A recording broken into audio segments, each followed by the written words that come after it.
Juliana Morell, monja del convent de Santa Pràxedes d'Avinyó, a la Provença, és una de les personalitats més rellevants de l'humanisme renaixentista universal, el gran corrent intel·lectual que va soterrar definitivament l'edat mitjana i va transportar Europa cap a l'edat moderna.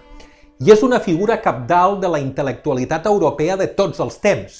Va ser la primera dona en la història que es va doctorar en una universitat i en el decurs de la seva vida assoliria la competència en 14 idiomes. La vida de Juliana Morell comença a Barcelona, al carrer de la Cendra del barri del Raval, l'any 1594, i des de la infantesa va manifestar una extraordinària capacitat intel·lectual que sempre rebria l'estímul del seu pare, el banquer Joan Antoni Morell.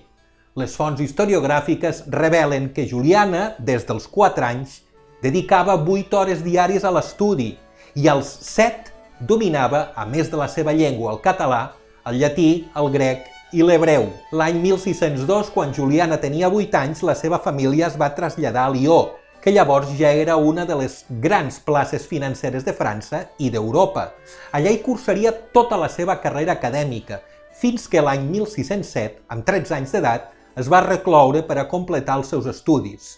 L'any següent, el 1608, es convertia en la primera dona de la història universal que obtenia un títol doctoral. Va ser al Palau Pontifici d'Avinyó, defensant una tesi sobre dialèctica i ètica. Tot seguit, bé sigui per la seva joventut, bé sigui per la por a desobeir les convencions socials, es va recloure convençuda que l'enclaustrament de la dona intel·lectual, fos domèstic o monàstic, es justificava per defugir els prejudicis que consideraven la dona sàvia una mena de monstre amb cos femení i la ment masculina.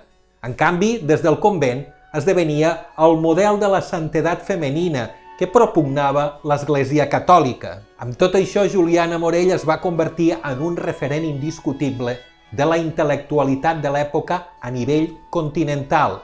Va traduir i comentar 2 de les obres més importants del pensament catòlic, el Tractat de Sant Vicent Ferrer i la Regla de Sant Agustí, i va escriure un assaig propi molt crític amb la reforma luterana que contribuiria poderosament al rearmament ideològic del catolicisme i que seria objecte d'intensos debats entre els grans humanistes de l'època.